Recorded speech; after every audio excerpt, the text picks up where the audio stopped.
Hello all you Pixel people, I am Pixel and welcome to a quick little channel update plus a bit of a catch up, you know.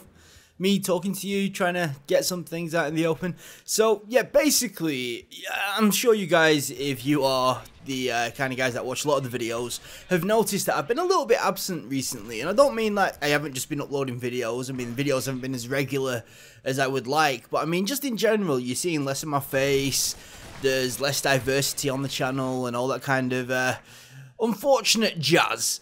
And I just thought that I would take a little bit of time and try and explain what's been going on with me, what's going to be going on with me, and all that kind of stuff. So, I'm going to start off by saying, I don't know what game's in the background at all, because I haven't recorded it yet. I am downloading a game called Skill, so I may actually use the first round or two of me playing that.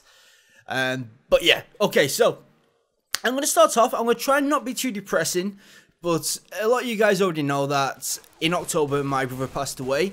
What a lot of you guys don't know, well none of you know because I've actually kept it secret until now, is at my brother's funeral there was a little bit of an incident, and that was my mother got very ill. And when I say very ill, I mean time in intensive care and major surgery kind of ill. It was basically an aneurysm, a bleed in the brain. And at the time, something that you guys haven't been told as well is we always assumed that my brother's death was down to sudden death syndrome, which is something to do with the heart. So, closest to the time, like, if you remember back, I was having a lot of tests, so I was going for heart scans and stuff like that, just to try and make sure that I wasn't in any immediate danger.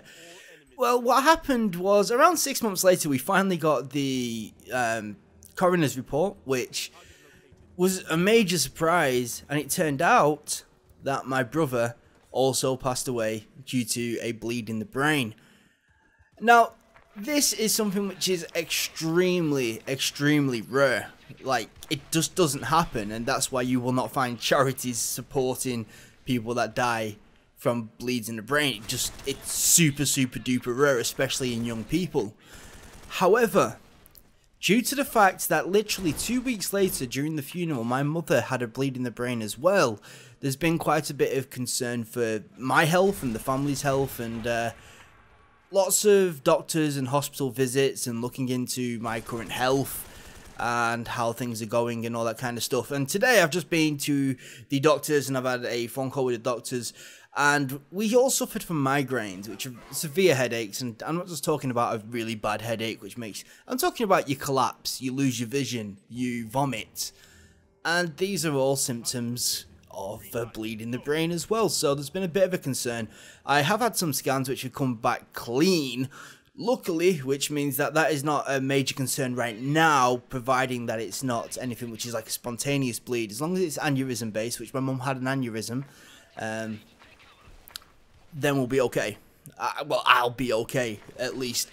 But obviously, as you can imagine, this has been playing on my mind for quite a while now, and we're finally starting to get to the conclusion. We're starting to get the answers that we really need, so I can, well, without sounding drab and stuff, like, plan the rest of my life.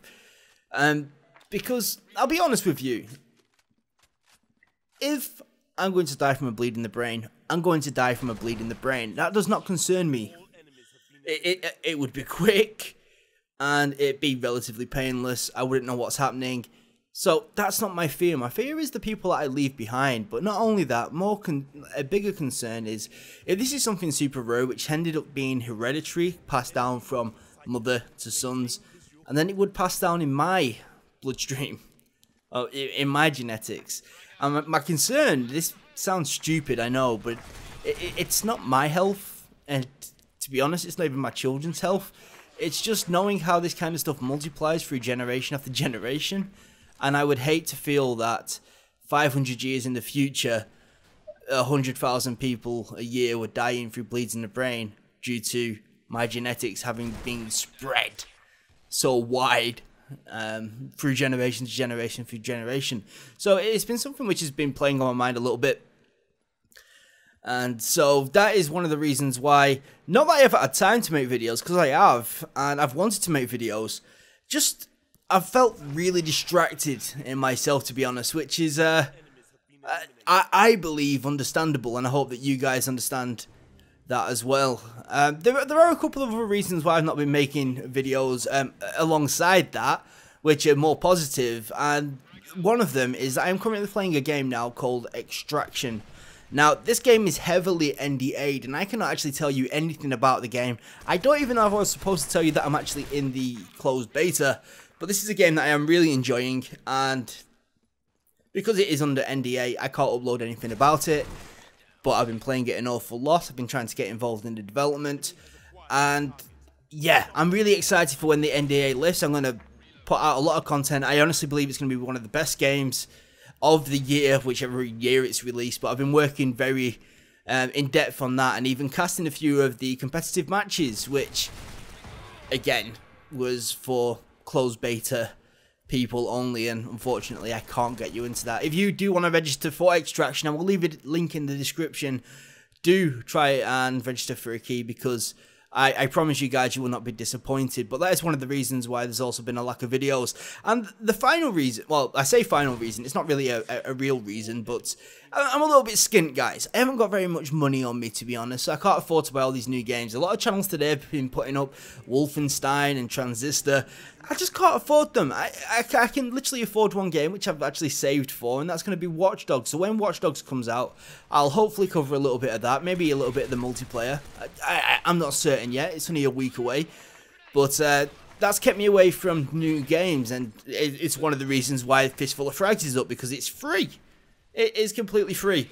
There will be the rest of the Fistful of Frags episodes coming up soon now. I have been nervous the last couple of days knowing that I've got these doctor's appointments, which were today, which are now out of the way, and I really don't have anything that I need to commit to, at least for the next 2 weeks. However, I have got some like semi-commitments with Extraction, the game, which I'm going to have to follow through with, which will take some time away. But realistically, from tomorrow, I'd say now, because it's actually nearly 10 PM in the UK right now, I will start recording some more Half-Life.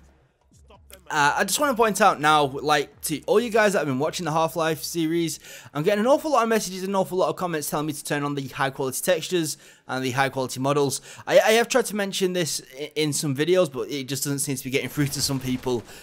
There's a massive bug on my game where if I enable the high-quality models, the enemies don't move, they just stand still.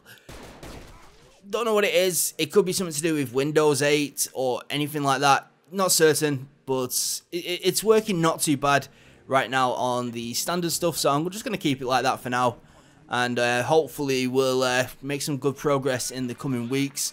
I have got a few things that I have been working on video-wise, which are more long-term video-wise. I'm just having a little bit of hassle with a few game publishers in trying to get some video content for a video that I'm working on now, which I think when it is released, if it is released, if I do get the footage, if I don't get the footage, I'm going to be in a rage moment, but it's looking promising right now. But it's basically, I'll tell you what it is. It's my top 10 most anticipated games of 2014-2015.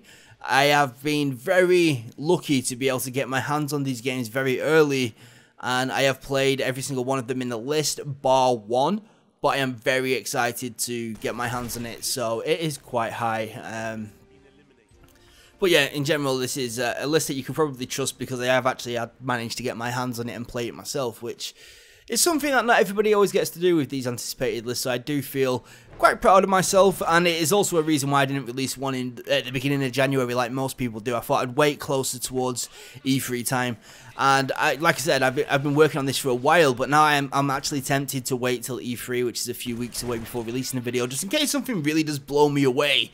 And also, people will be very excited to see some more footage and information about some of these new games that do get announced during E3, so I don't want to miss out on that, and basically have 2 lists instead of just having one decent list. I'm looking at some other games to play. I intend to carry on doing the Half-Life stuff just as usual. I plan to do some talks on Unreal Tournament 2000, well, I say 2014. Unreal Tournament 4, it's going to be called Unreal Tournament because that's just been announced and that's looking kind of interesting. So I'll get around to making a video on that very soon, where I'll basically just talk you through how I feel the development's going to go, what my expectations for the game are, what my thoughts are on the actual business model that they're going to be employing for Unreal Tournament and stuff like that. So yeah, I'm excited for that. I'm excited for quite a few things right now. Things are starting to slowly pick up. I am starting to get excited again, and I'm starting to feel a little bit better about my own longevity. And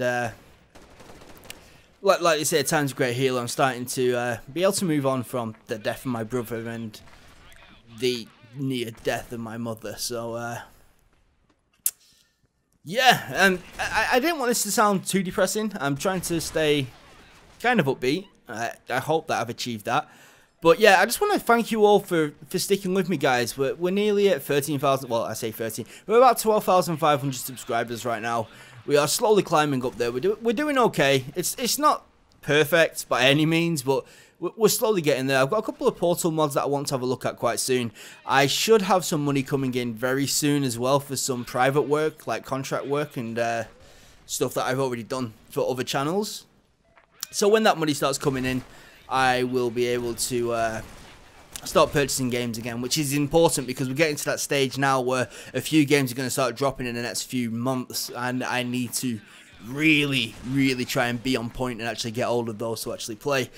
So yeah, guys, thank you very much for sticking with me. I am Pixel. I hope you've enjoyed this kind of crazy little update. I don't know what the gameplay in the background is, like I said, but hopefully it's not too bad.